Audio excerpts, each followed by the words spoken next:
अस्सलाम वालेकुम नाज़रीन, तव्हां ॾिसी रहिया आहियो शाहीन न्यूज़। हाणे ख़बर शामिल कंदासीं हाल मां बासर शख़्सियतनि जे मिली भगत सां पेशा कब्ज़ा खोर जवाबदारनि जी नाइंसाफ़ियुनि जे ख़िलाफ़ ॻोठाणनि जो एहतिजाज।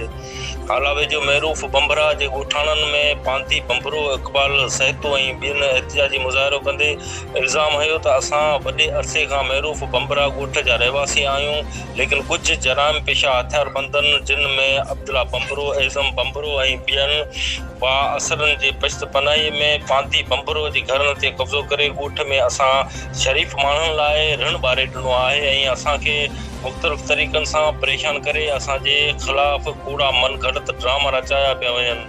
हिननि इल्ज़ाम हयो त मज़कूरा जवाबदारनि ख़िलाफ़ ज़िले मटियारे जे मुख़्तलिफ़ थाणनि ते केस दाख़िल आहिनि, जंहिं बावजूदि पुलिस जवाबदारनि ख़िलाफ़ कार्रवाई नथी करे।